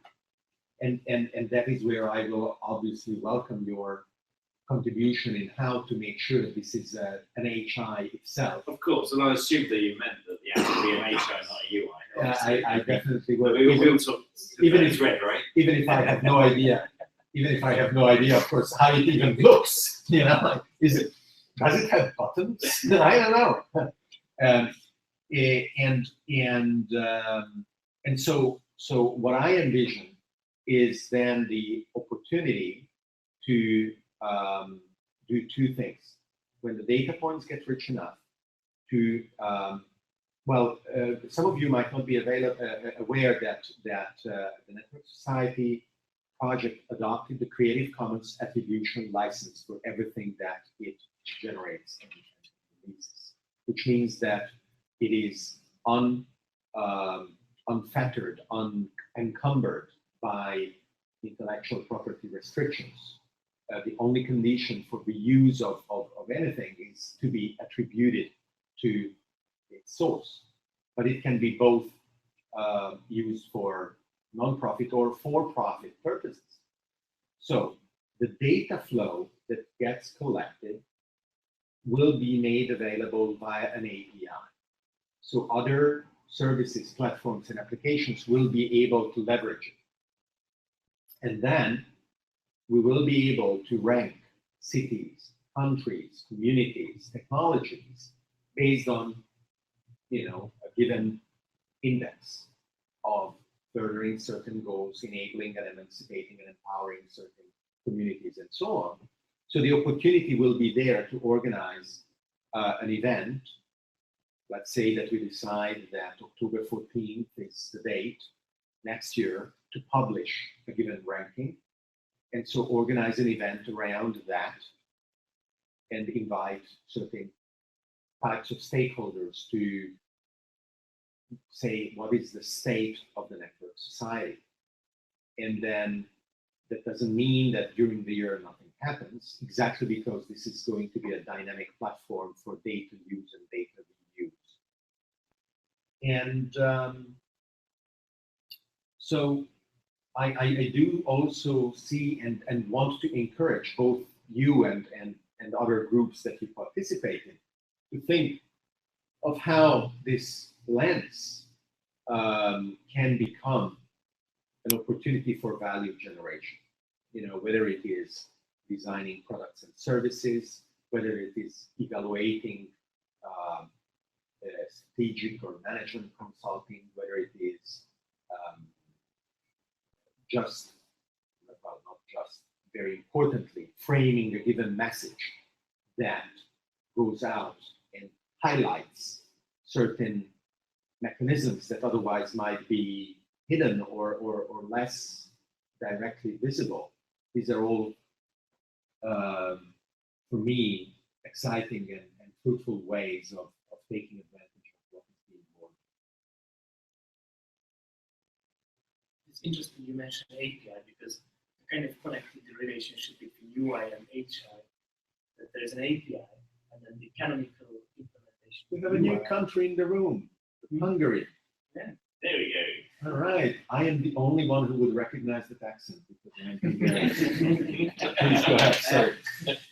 So the UI can be looked as the canonical implementation, and then from there, building on the API, you can then create all these kind of millions of permutations, which then will be more like HI, which can be then customized. Yes, each individual human needs. So that was kind of interesting, and I was thinking that sort of kind of API can be an underpinning to HI, and then the relationship is that the UI is just for people to see like, okay, so that is like an average implementation, but then you can go in any different direction which people demand. Do you see, Philip, based on that, sorry, can you say your name, please? Yes, it's Daniel. Daniel, thank you. Do you see, based on Daniel's observation, that HI would be something that can be achieved in degrees rather than in a single leap? So would you see a UI being HI-ified piece in little by little? So let's take a challenger brand in financial services, if only because everybody understands financial services and it obviously deals in data. So, although I'm not sure financial services will be one of the first sectors we do because they have a genuine reluctance for innovation. But if you imagine Handelsbanken, for example, opening branches throughout the UK at the moment, they have a UI and you can log on to internet banking. It is absolutely, I love Handelsbanken in many ways, but UI isn't one of them. Let's just remember that the vast majority of UIs suck. Right. So imagine now that we, amongst ourselves, develop the components to deliver a banking interface.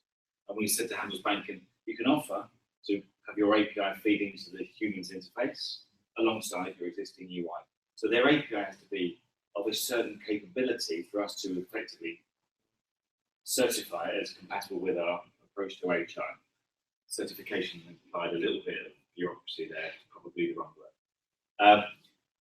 And again, I think that the API would have to be a certain maturity, and we'd also explore the opportunity to do that in a linked data way as opposed to the good old-fashioned proprietary formats or micro formats.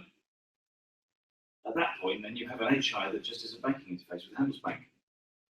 The typical person knows no different to. They might join. And other banks choose to join. They might think everyone else has got the same experience with Handelsbanken, but of course they don't because they know that I like to go out on Friday night when I log on to my banking. All I want to know is how much I can spend on beer because it understands the context of who I am and starts to customize and personalize itself.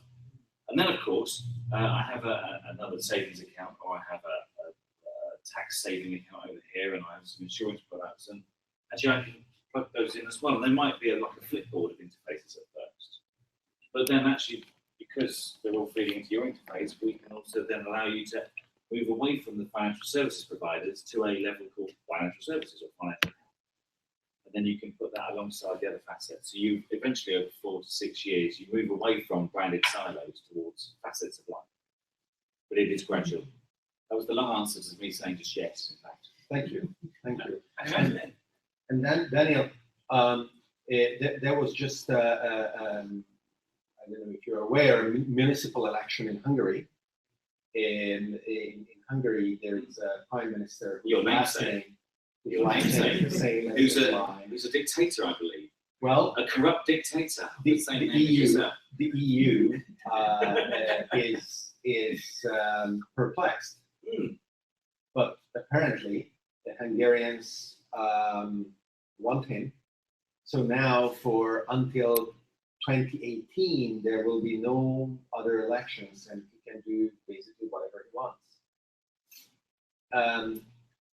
And this, I think, is interesting because there are some talks about how representative democracy is, with all its checks and balances, polarizes and paralyzes action, while enlightened dictatorships, a la Singapore, who knows, could potentially be faster in adopting things that can be beneficial if they are truly a non-zero sum game and provide long-term benefits.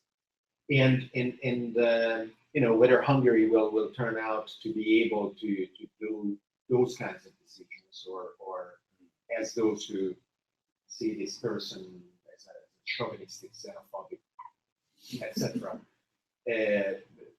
will just take its revenge on banks or other good targets is to be seen. But I think it will be interesting to see who is able to be effective, to act. Actually, just a slight tangent to that, because it's reminded me of my favourite blog post title of the year. Because we're talking about different flavours of democracy here, and when you see the league tables, it goes from some Northern European country all the way down to North Korea.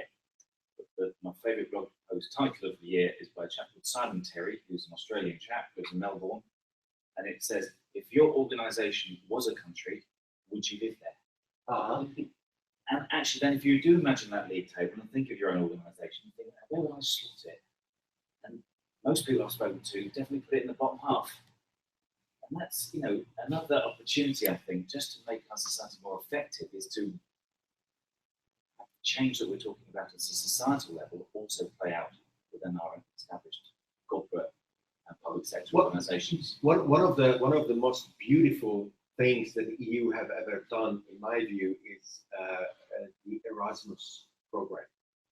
Erasmus allows university, college students to study abroad for a year with EU financial help.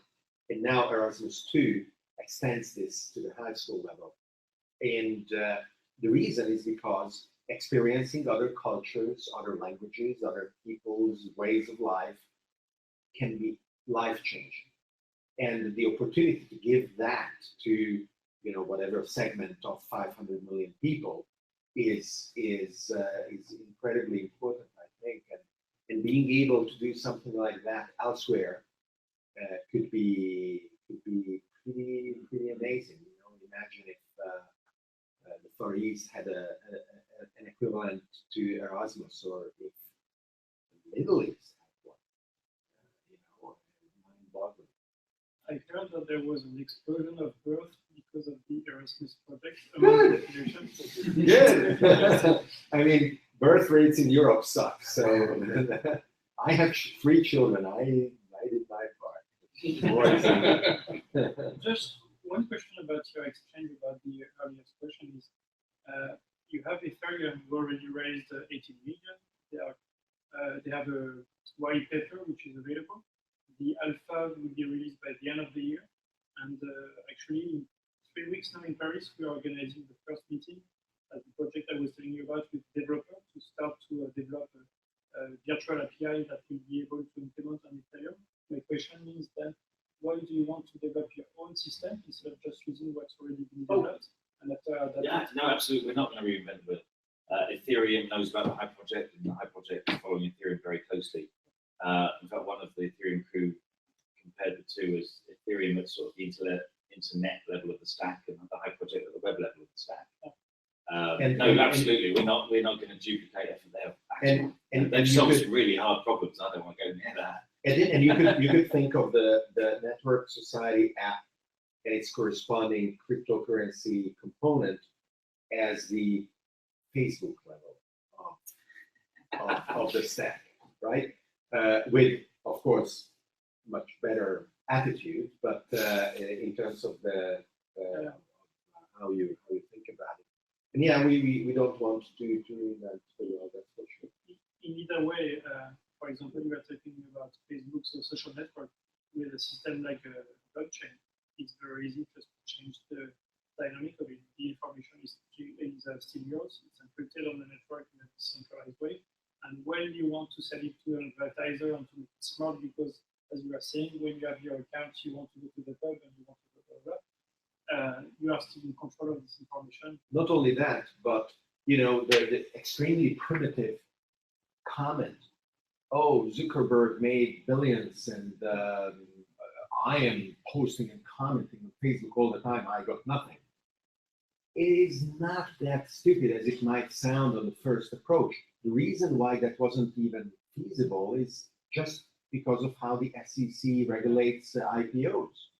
Zuckerberg could not reward 1 billion people. It wasn't technically possible or legally possible. But on the blockchain, there's nothing stopping a social network measuring contributions that are valuable through some system that hopefully mitigates spammers, which would be there necessarily in a rich enough ecosystem, but they wouldn't overtake and debase the value proposition, and make sure that very similarly to Ford paying his workers high salaries because he knew that they needed to be able to afford to buy the cars or whatever else. Today, in a knowledge ecosystem, in a knowledge society, we cannot disregard the act of participation. As simple as a like is an act of participation, and it brings value, and it needs to be rewarded in some way. And we see more and more works, especially in the comments, from all the movements that make Creative Commons to now all the alternative economy or decentralized economy system, whatever you want to call it. And I take Paris because I'm new with this ecosystem, but I've seen it wandering in a lot of other places. But the dynamic of how do you reward people who are working on this project it doesn't have to be economical. But just for example, we see more and more products starting to appear. And how do you create a system that helps them to merge their income and outcome in a more sustainable way? If I had to say it in a less theoretical way, how do you create a structure that permits the information or the exchange of value between, let's say, Airbnb, Couchsurfing, I forgot the name, but sharing your food, sharing your BlaBlaCar, sharing whatever you want to call it. Of course, the sharing economy is in some way bullshit, and it's just another way to advertise something, but at least the way to do it is still very interesting. But there is no porosity, there is no exchange of information between both of them. It's a very simple organism, it's not multicellular. And I could see in something like the blockchain, the autonomous aspect, and I think things like Watson will be very interested when you incorporate Watson like or something what DeepMind are working on at the moment into this Ethereum system. And I would be very curious to see how the network society can implement from the start a mechanism that allow all the community who are participating into it to be at the same time the people who are growing this kind of decentralized way of creating, but at the same time sharing this value. They don't need to Yeah. be focused. One of my key words when I think about when I first read David's thesis for the Network Society is the word trust. Because in many ways, the intermediators like Uber, like Airbnb, like eBay, they are centralizing trust, reputation, saying, of course you can trust these people, look, they've had a good rating before. And of course, the blockchain is a trustless environment. It's cryptographically impossible to break it, so you don't need to trust it. It's cryptographically very difficult to break it. It's not worthwhile attempting it, I think is probably the best way to put it at the moment. And so you don't need trust. And I'm thinking, oh, wow, now we can scale something because we don't need the trust. But part of me, the human in me, thinks, oh, I now quite like trust. I quite like the idea that between us we have trust. It's a wonderful thing. Trust emerges after the fact rather than being imposed a priori. Just need my punchline. I'm sorry. You can't, can you? Honestly, I can't remember whether I read that from you or you read that from me or we read it from somewhere else. That's the problem as well. Everything's a synthesis today. And I think that also answers Connor's point. People hoarding knowledge believe that they advantage themselves and their very close surroundings. And sometimes that is the way it works out. The alternative is to understand that by sharing knowledge, you give opportunity to others to follow your example and you gain much more because the others are more numerous than you. So even if just 1 out of 100 says, oh, wow, that's cool, let me do something like that, you are already even. And if 2 out of 100 do that, well, you gained twice as much as you gave in terms of sharing knowledge. And then what is very important is that the knowledge doesn't come with high barriers to turn it into action. So that is why the maker movement is so important and powerful, because it shows millions of people that they can, if only they want to, turn knowledge into action. So within the network society, those are principles that will be definitely built into the DNA of the organization. Great. And just one point, if I may, about what you are talking about the maker aspect is, and I'll connect with what you are saying about entrepreneurship in Italy. I see so much young people being fucked, for example, about hackathon, where you have now a lot of, I don't know if you know hackathon, what they are. It's a big event, usually now sponsored by a big company, it's not a problem. And they propose to some students to work for, let's say, 1 weekend, a day or night, for 1 day. And let's say they give you a chip and you have to hack it or you have to implement it and to develop something. And we had one about Intel a few weeks ago, and they were thinking about connected Google glasses, they were talking about connecting pens and whatever you can think. But the point is that at the end, the value is not very well expressed, especially for the people who have the idea. So that's why I use the word unified, but maybe it's too extreme. But my point is that knowledge is information, but we are moving more and more about hardware that's becoming information too. You can take, for example, SpaceX, how they're moving from 50 years or 40 years of experience. Now they are getting all the engineers and they are able to develop rockets very quickly, even if there's all the background before this. All the simulation is accelerating the process. That's just one example, but in open hardware. So it can be with, we were talking about biology, but it can be with drones, it can be with robotics, it can be with medicine, it can be with hundreds of things what Singularity is trying to develop in their way. How do you implement the hardware aspect of it into this kind of knowledge economy? And I think that's the big thing, because if you are talking about, I would be very curious to see the number, but if Fab Shop has been able to extract this kind of potential wealth from it, and we see more and more places around the world who are starting to do this kind of things. How do we implement this into empowering the people, and not just about they are trying to exchange, let's say, new way of sharing ideas or money or I don't know, social networks, but how do you implement it very quickly? And at the end, you come back to energy, education, food, health, and that's the pilier of SU, of course. And we would be very curious to see this implementation of both together, because most of the time when I heard about Ethereum, Swarm, and all this kind of decentralized system, it's always about the information and how do you move a little bit further. We'd be curious to see it. Yeah, so I try to practice what I preach. So I bought a 3D printer. I bought a Bitcoin miner, which is crazy because I hope you got a solar cell for that. Sorry? I hope you got a solar powered because well, they can in Italy, especially, electricity is so expensive that I'm guaranteed of losing money.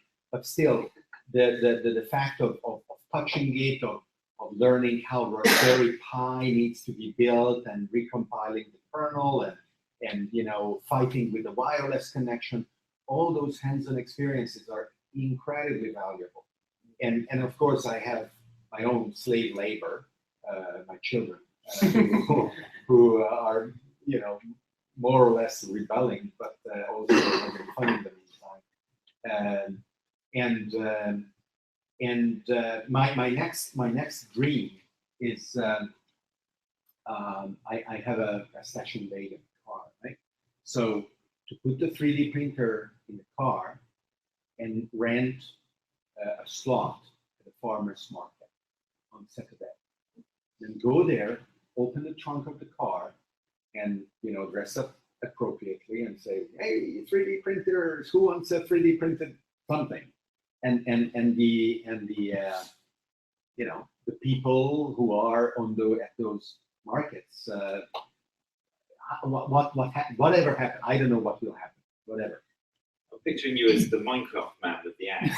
I don't know whether that was just me or whether that image came into other people's heads. No. Well, maybe we'll see. And I did something similar, not exactly like that. I mean, this message resonates very, very strongly, right? I met the Italian Prime Minister 3 weeks ago when he visited Singularity University, and we gave him symbolically a 3D printer, which will be actually given to a school at the end of a contest for the best use of the printer. And he said, no, I want one in Palazzo Chigi, which is the equivalent of the White House. Okay, so we will be two, and one will be there. And then I was asked to address the Italian Parliament, which was quite interesting because, individually, as we said, these people are decent, and when you put them together, they express kind of a herd behavior that is incredible. And I'm trying to find the right words to formulate this too. But currently what I'm saying is there are people who are addicted to certain substances, whether they are drugs or alcohol, and you don't blame them, or at least in some countries where extreme criminalization of those behaviors is not fashionable, they are treated. And you try an alcoholic not to go close to alcohol, to consume, because he or she is built in a way that it has an effect on the body that is just too extreme. So politicians are addicted to money. And the fact that it's corrupting, it's natural. It's a very toxic substance. And the reason they flock is the same kind of addiction and same kind of predisposed behavior that these other groups of people have. I don't know whether they liked that, but that was the analogy that I gave nonetheless. So you got a rousing round of applause. Yeah. And so just a week after that, I was called to talk to a village of 5,000 people at the library, where there were 40 people who chose, rather than watching soccer, to come and listen to me. And We spoke about 3D printing. We spoke about Bitcoin and solar and 3D printed meat and things like what is the relationship between robotic cars and the 3D printing of human organs. And the relationship is that when robotic self-driving cars will become available, the rate of accidents will plummet 90+%, 95%, whatever, 99%.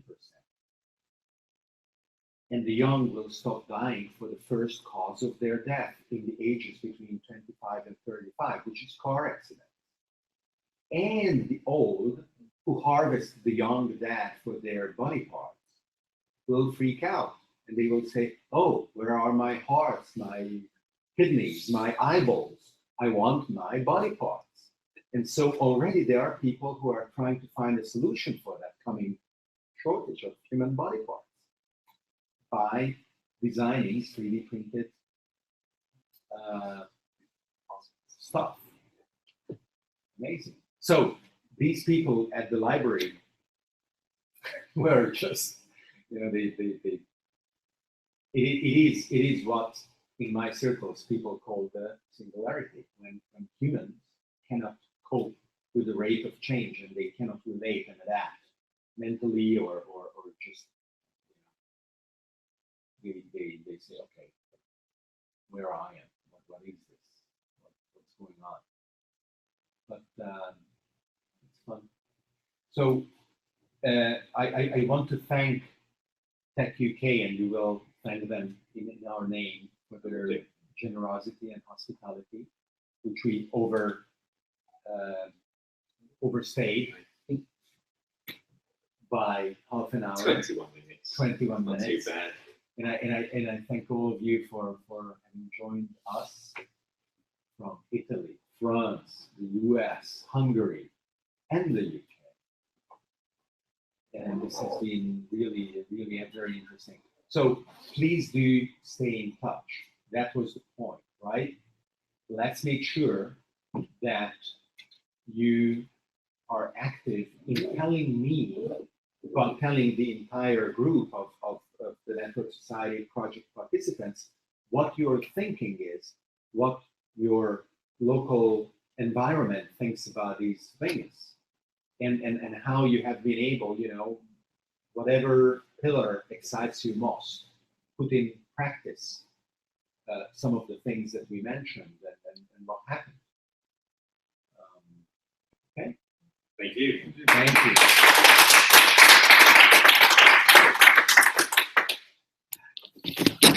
And thank you, Internet.